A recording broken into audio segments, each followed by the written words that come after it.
Hola, buenas tardes. Comenzamos hoy la asignatura Alzheimer y otras demencias. Debemos partir de la idea de que el Alzheimer, aunque sea la demencia más frecuente, no es la única. Hay otras enfermedades que se consideran demencia. ¿Qué es en definitiva una demencia? Es lo que vamos a abordar en el día de hoy y qué tipo de demencias hay.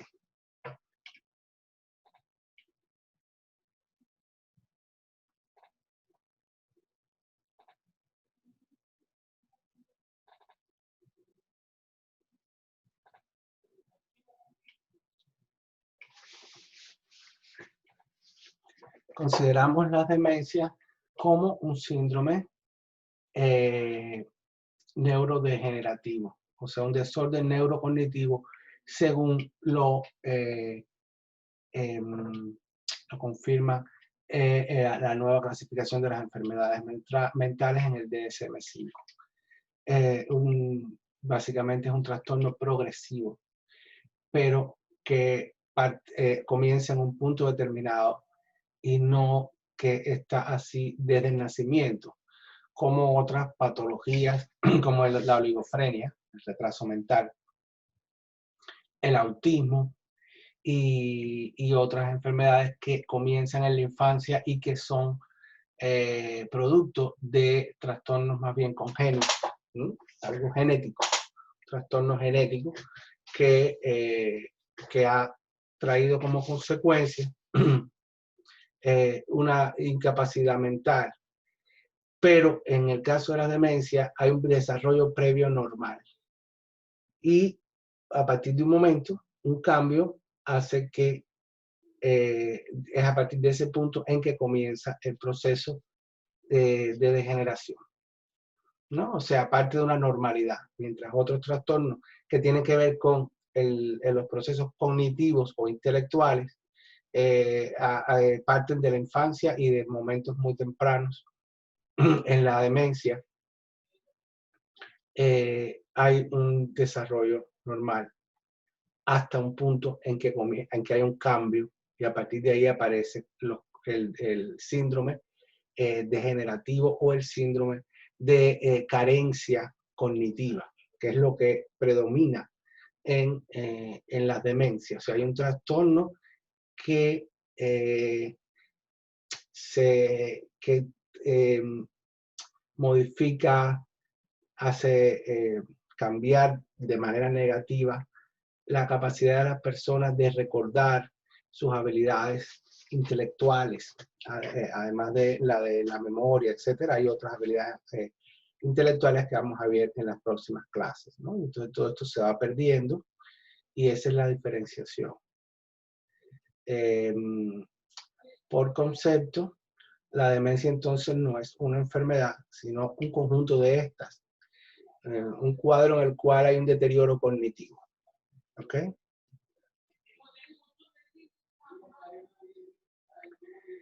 La DSM-5, que es la clasificación de las enfermedades mentales en los Estados Unidos y que es utilizada en el mundo entero, define los desórdenes neurocognitivos como una alteración significativa de las funciones cognitivas o de la memoria que representa un cambio a un nivel previo de actividad.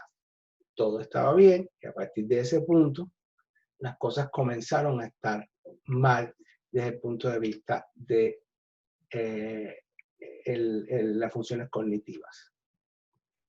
Entonces la va a clasificar en un primer grupo donde está el delirio también, la demencia, los desórdenes amnésicos y otros. Básicamente el delirio es un trastorno agudo que es consecuencia de un cambio, pero que muchas veces, la mayoría de las veces, el delirio es reversible con tratamiento cuando se descubre cuál es la problemática que lo está causando. Y es muy agudo, es un comienzo agudo, abrupto, ¿no? Porque ahora en la demencia normalmente es algo que va paulatinamente, aunque hay algunas demencias que parten de un punto, por ejemplo, las demencias vasculares que parten de un trastorno, de un accidente vascular encefálico y después cuando se recupera, se recupera la fase crítica, tenemos entonces ahí un tipo de demencia que muchas veces se rehabilita un poco, pero siempre hay una pérdida, ¿no? Entonces esta pérdida se puede considerar que tuvo un comienzo bastante agudo, bastante brusco, pero la mayoría de los casos de demencia es algo paulatino, ¿no? Pero partiendo siempre de una función normal, igual que el delirio, ¿no? Hay desórdenes amnésicos de otro tipo que también tienen estos cambios que parten de un punto específico, ¿ok? De un momento específico.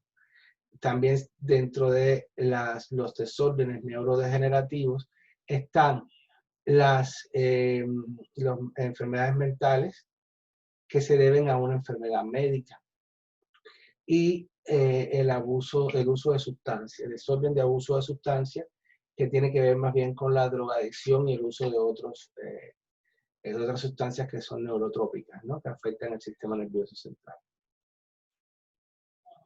Entonces, hay tres tipos de desórdenes neurocognitivos: el delirium, el desorden neurocognitivo menor y el desorden neurocognitivo mayor.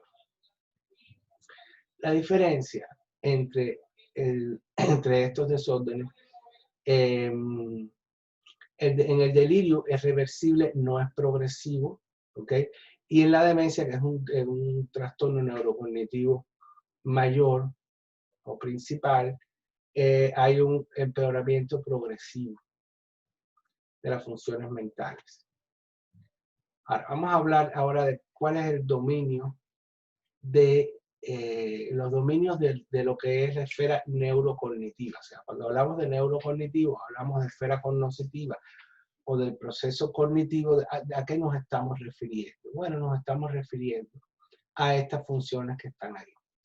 En primer lugar, podemos señalar la percepción y la función motora, o sea, la percepción visual. Vamos a analizar que esto no es ver.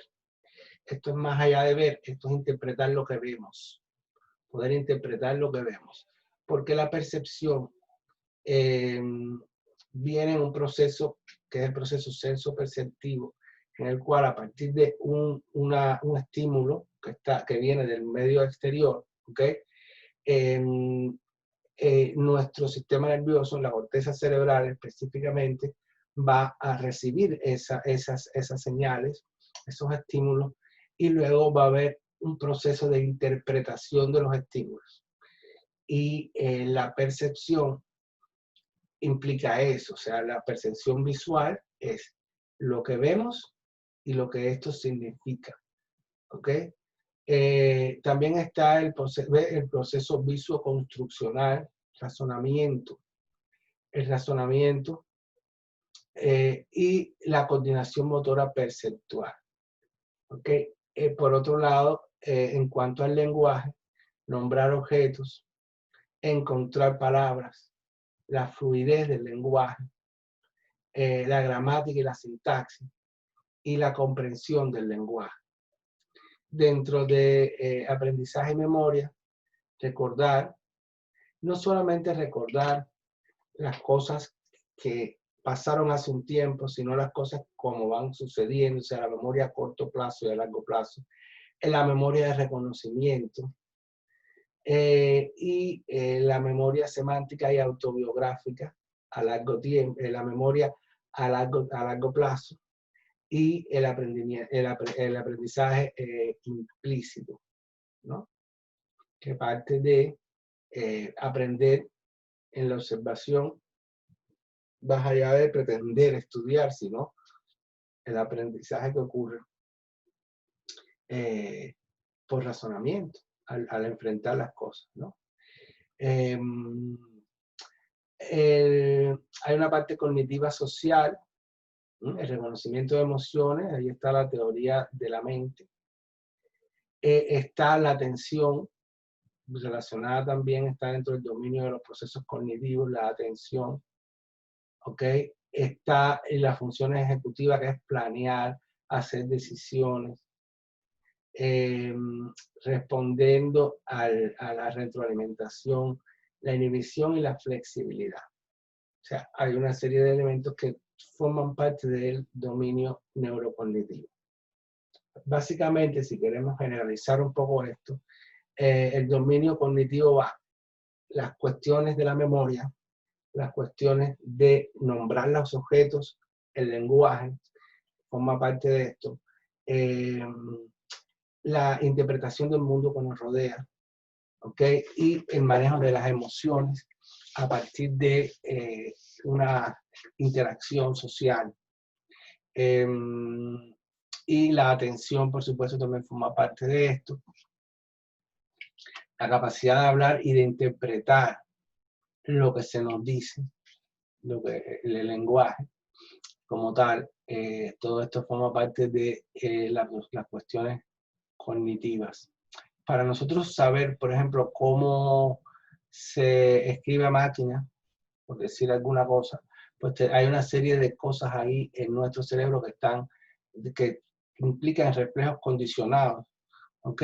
Que se han creado para nosotros poder usarlos y escribir con fluidez, igual para tocar un instrumento, para bailar, para cocinar. Hay una serie de funciones cerebrales que están implicadas en estos procesos. Cuando una persona cocina, tiene que recordar, tiene que tener habilidad al usar los equipos, tiene que tomar decisiones en función de la experiencia, de lo que está sucediendo en cada momento. Entonces, para todas esas cosas, para todo lo que hacemos, vamos a necesitar, que no es automático, e incluso algunas cosas automáticas se requiere del sistema cognitivo, ¿no? De lo que es los procesos cognitivos. Pues sin memoria no podemos hacer las cosas. Fíjense que cuando los pacientes tienen demencia, muchas veces empiezan a olvidar no solo cómo se llaman las cosas ni dónde las dejaron, sino el orden de la ejecutiva, o sea, la acción el orden de las acciones a hacer algo. Por ejemplo, cuando van al baño, a veces ellos se sientan y con el blumen puesto hacen las necesidades y después cuando terminan, o sea, cambian el orden se le olvida la ejecución de las actividades. Su cerebro está trabajando mal. Y así sucede con una serie de otras actividades también.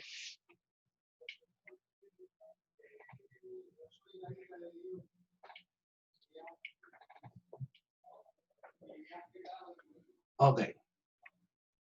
Hablemos ahora de estos mismos desórdenes neurodegenerativos. Ya vimos más o menos su definición. Vamos a ver en cuanto a la epidemiología y los factores predisponentes y las causas, la clasificación de ellos, y ya el resto lo vamos a ver en la segunda clase.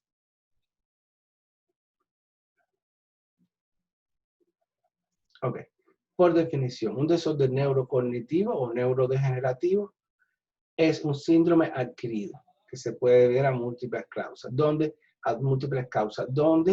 aparecen trastornos de la memoria, trastornos del pensamiento abstracto y trastornos del razonamiento. Son los predominantes. Hay que evaluar que no haya un cuadro confusional durante ese momento, que pudiera también estar provocando algo similar a esto, pero estaría dentro de la clasificación de delirio o de delirium. Y también esto va a conllevar a un deterioro progresivo de la función social y ocupacional del paciente. ¿Ok? Entonces, fíjense, lo más importante. La persona estaba normal, a partir de un momento comenzó con trastornos cognitivos. Pérdida de memoria, pensamiento abstracto, razonamiento. ¿Ok? No hay un cuadro confusional en ese momento y este deterioro es progresivo. Ok. La diferencia, ahorita dijimos que habían 3 tipos de trastornos neurodegenerativos según la DSM-5, ¿verdad? Y dijimos que había uno menor, uno mayor, o moderado y uno mayor. Ok, entonces el menor, las funciones cognitivas declinan, ¿ok? Y hay trastornos para la realización de las actividades que hacen que la persona pueda, esto no impide que la persona viva independientemente, pero requiere cierta asistencia. Ese es el caso de que sea un trastorno neurodegenerativo, pero que sea leve, ¿no? Y cuando es significativo o mayor o principal o serio, entonces ya la persona se interfiere, el proceso se interfiere en la actividad de la vida diaria, independiente de la persona, ya no puede vivir sola. Como muchas veces los procesos estos comienzan con un deterioro ligero y después esto va empeorando, por supuesto, bueno, pues es observación y asistencia para cuando ya la cosa se vaya poniendo más difícil, entonces que ya la persona esté con apoyo total hasta que sean dependientes totalmente.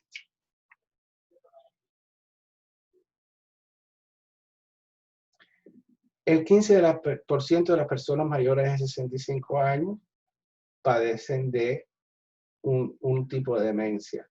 La edad, por lo tanto, es un factor predisponente importante. En el caso del Alzheimer, específicamente se sabe que hay cambios genéticos, factores genéticos que interfieren, aunque no necesariamente si una persona no ha tenido Alzheimer en su familia, no los va a tener. O sea, no es así la cosa. El sexo femenino, porque es más frecuente en las mujeres, proceso de hipertensión sistólica, esta es la presión máxima, alta por mucho tiempo, y la acumulación de aluminio. La demencia vascular se ve alterada por hipertensión, diabetes, obesidad y arritmias. Y en cuanto a la etiología de las demencias, aquí tenemos una serie de enfermedades que son causas de demencia, como la enfermedad de Alzheimer, la enfermedad de Pick, la corea de Huntington, los tumores cerebrales, el HIV, que hay una demencia que degenera de ahí, las demencias vasculares, la enfermedad de Parkinson, traumatismo craneoencefálico, la anoxia cerebral, procesos en que hay anoxia cerebral, la sífilis terciaria se puede ver también, ya muy poco hoy día, pero bueno, la enfermedad de las vacas locas, que es esta que tiene este nombre tan extraño, una enfermedad priónica, los desórdenes inmunológicos, enfermedades hepáticas que pueden producir demencia, enfermedades neurológicas y una deficiencia de complejo B, de vitamina B. Si vemos esta gráfica, vamos a ver que alrededor de los 65 a los 74 años, el 3% de las personas tendrán una demencia, pero en la medida que avanza, el porciento es mayor. Entre los 75 y los 84, el 20% casi, el 19% van a tener una demencia. Y fíjense que casi la mitad de las personas mayores de 85 años tienen una demencia. Estas son las estadísticas. Ok, las demencias se van a clasificar en degenerativa primaria, vasculares y secundarias. Una demencia degenerativa primaria es una demencia que no tiene, no se puede demostrar que sea secundaria a nada, sino que ha aparecido específicamente en esa persona como la enfermedad de Alzheimer, como la enfermedad de Pick. O sea, hay trastornos que son primarios, es básicamente una demencia. En el caso de los vasculares, tiene que haber un trastorno vascular previo. Se ven los casos, por ejemplo, de las enfermedades trombóticas o hemorrágicas a nivel cerebral. Y se ve también la llamada aterosclerosis, la demencia senil, que hace mucho tiempo se llamaba así.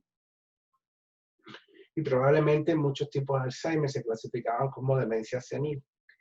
Y era porque era obvio que en la medida que los vasos sanguíneos se van utilizando con el transcurrir de los años, la arteriosclerosis y la aterosclerosis, ambos procesos, van creando una disminución del flujo sanguíneo del cerebro y esto poco a poco puede ir deteriorando la corteza cerebral. ¿no? Y entonces aparece las demencias vasculares específicas que no se ven vinculadas a nada, sino solamente a ese trastorno vascular. Y las demencias secundarias, fíjense que están las primarias, las primarias como el Alzheimer, las secundarias como la demencia senil y, perdón, las vasculares como la demencia senil, y luego tenemos el grupo de la secundaria, y ahí vemos una lista de situaciones que pueden producir una demencia, situaciones como situaciones nutricionales, como situaciones, por ejemplo, metabólicas, en el caso de trastornos metabólicos, situaciones hormonales, como problemas, por ejemplo, de hipertiroidismo o de hipotiroidismo, pero a niveles que puede descompensar a la persona y llevarla a tener signos de demencia, aunque por supuesto cualquiera de las secundarias, si se le da tratamiento al problema, a la causa, debe desaparecer, o sea, es reversible, mientras que las primarias y las vasculares no son reversibles, pero las secundarias sí. No en el 100% de los casos, porque en medicina no todo es exacto, ¿verdad?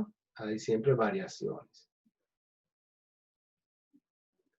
Ok, aquí tenemos una lista de enfermedades de trastornos degenerativos que son primarios, ¿ok? El Alzheimer, la demencia del lóbulo frontal, la enfermedad de Pick, la enfermedad de Parkinson, la enfermedad de Huntington y la demencia de los cuerpos de Lewy. Ok.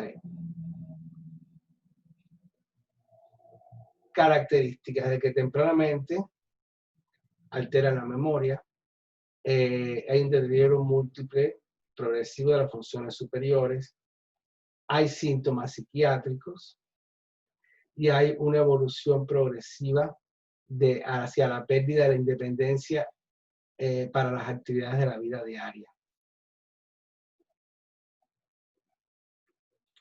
Ok, ahora, las lesiones cerebrales causadas por desórdenes vasculares, el segundo grupo, ok, pueden definirse más precisamente.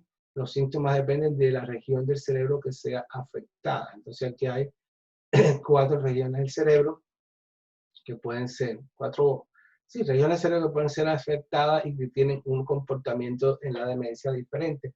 Cortical, subcortical, esta de Vince-Wagner y la demencia talámica. Ahora, vamos a hablar una vez más de las demencias secundarias. Ahí vemos que tienen diversas etiologías que son tratables y que la condición puede ser reversible. Por infección tenemos la enfermedad, el SIDA, la encefalitis herpética y la enfermedad priónica. Por hidrocefalia, esta hidrocefalia seguramente se refiere a hidrocefalia en los adultos, ¿ok? Metabólica o endocrina, ¿ok? Que es el caso del hipo o el hipertiroidismo, la enfermedad de Wilson, de déficit, el déficit de vitamina B12 y ácido fólico, traumatismo, el caso de traumatismo craneoencefálico, esclerosis múltiple, y las demencias tóxicas debido a causa tóxica por alcohol o por monóxido de carbono. Ok, si vemos esto, del 50 al 70% de las demencias pertenecen al Alzheimer's disease. Otro pequeño grupo, bueno, no tan pequeño, de un 15%, es la demencia de cuerpos de Lewy, y las frontotemporales, un 5%, las demencias vasculares, un 10%, y otras, dentro de las que estarían todas las demencias secundarias, sería este porcentaje que está acá. Bien, ya a partir de aquí sería la clase, va a ser la clase de mañana.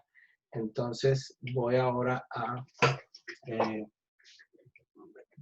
poner unos videos y después retomamos el tema para un resumen.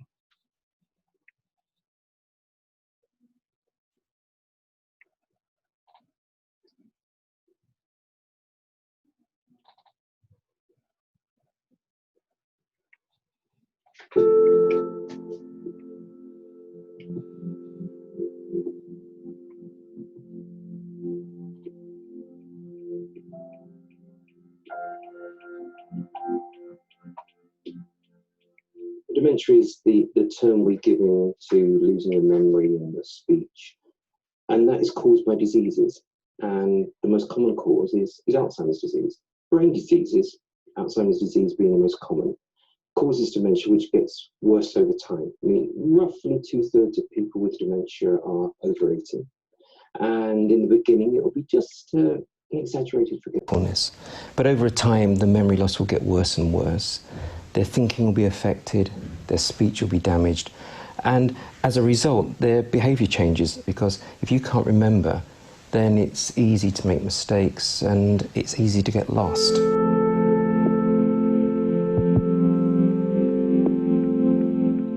It's often said that there are around 100, but if you're working with people who are aged, and so that's people over 75, it's really 3 diseases: Alzheimer's disease, but also vascular dementia, and that's a dementia that's caused by lots of tiny strokes. So people normally have had a history of high blood pressure or cigarette smoking, and they get lots of tiny strokes in the brain which accumulate, and so you get a dementia that is as severe as Alzheimer's disease, but it's very, very patchy as it progresses, because you don't know when a person's going to have a stroke, where in the brain it will be, or even how severe it's going to be. And then there's a rarer form called Lewy body disease, and that's a disease that is very similar to Alzheimer's, but it also looks like Parkinson's disease. The person shuffles and falls and slows down their movements. But quite distressingly, they have hallucinations and delusions. But those are the big 3. You can say with confidence, no, it's not. The vast majority of people are elderly, and what we say is that over the age of 70, there's no known inheritance pattern. If somebody's young when they get dementia, there is a rare type of Alzheimer's disease, simply called familial Alzheimer's disease, and then it is inherited, but it's exceedingly rare and always presents itself in the 40s and 50s. So given the 2/3 of people are over the age of 80, I can reassure you that no, there's no reason to fear inheritance of dementia. The diseases that cause dementia are incurable, but it is important to get an early diagnosis, because there are some treatments that can be offered, but also you want to prepare for the future.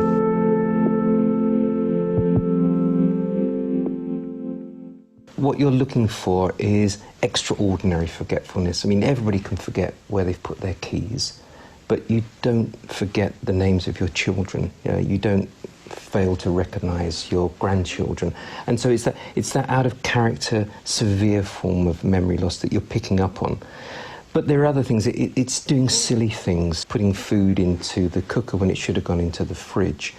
Or maybe it's tripping up over words. So you start to notice that conversation isn't as easy. Or the person may fail to find the word. That's not what you would typically expect simply because someone's old.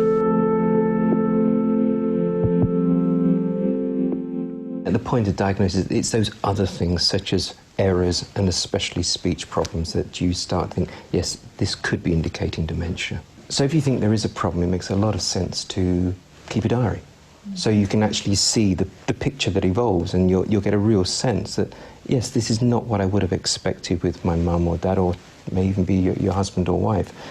And with that evidence, it then makes sense to go to the doctor or encourage the person to go to the doctor, and rather than just simply say, my mum or dad's memory isn't very good, you've got the evidence that says, look, on Thursday he didn't recognise his granddaughter, and Saturday he didn't seem to know my name.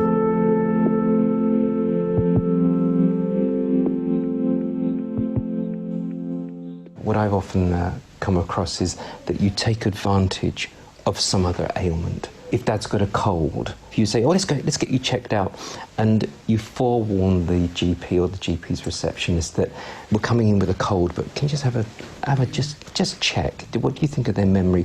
And that might be a way of doing it. Of course, being told that your partner or parents got dementia is upsetting, but there is a good reason. There are some treatments. It takes away that uncertainty. It can take away blaming, because you now know that dad's got dementia rather than doing it deliberately. So I think you can look to the future with greater confidence and maybe with less fear and foreboding than you would have done if you didn't know what was going on.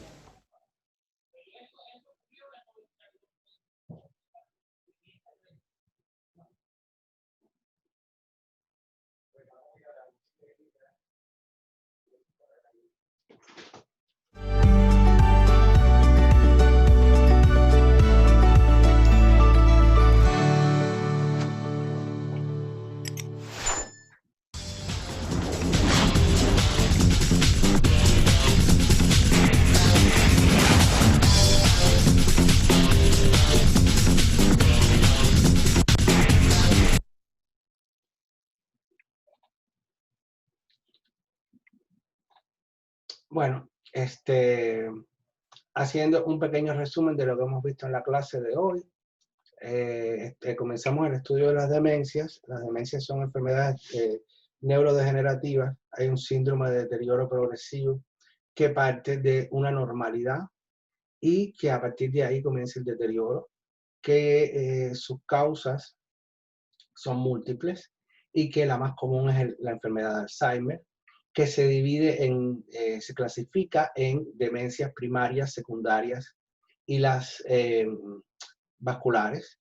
Las demencias primarias, Alzheimer, la de Pick, Huntington, Parkinson, y las demencias vasculares, pues ahí tenemos la enfermedad, las que dependen de un trastorno cerebrovascular, o sea, vascular, y que deriva más bien de la arteriosclerosis, como los diferentes tipos de accidentes vasculares encefálicos, y la isquemia cerebral transitoria, también que deberíamos incluirla ahí. Y luego tenemos las demencias secundarias, que están por infecciones como el SIDA y otras infecciones que pudiera provocar un neurodeterioro, un deterioro del sistema nervioso o una degeneración. Y las que son metabólicas, endocrino-metabólicas, como los trastornos tiroideos, los deficitarios, como los problemas del complejo de vitamina B y el ácido fólico, y las priónicas, como la enfermedad de las vacas locas. Hay otras más, pero todas van a ser secundarias a algo que generalmente puede ser tratado. Siempre que se haga un diagnóstico de la demencia, se va a partir de un análisis de la situación, de la historia es muy importante, y hay estudios que vamos a estudiar próximamente, que son los test que se hacen para hacer el diagnóstico. Eso lo vamos a ver en una clase siguiente. Entonces, hay que diferenciar las demencias del delirio. El delirium es un trastorno agudo que muchas veces se revierte después de, o sea, siempre se debe revertir después del tratamiento, y que depende de algo muy específico, agudo. Y la demencia más bien es un cambio progresivo, y hay que diferenciarla también de los trastornos que son desde la pequeña infancia, como el retraso mental, ¿no? Las oligofrenias y otros trastornos como el síndrome de Down, etcétera, que tienen que ver mucho más con la genética y con el proceso embrionario, fetal y perinatal, ¿okay? Que van a producir un trastorno ya desde la infancia. Luego, estas son las cosas más importantes que quería transmitirles en la clase de hoy, y bueno, nos vemos mañana, si Dios quiere.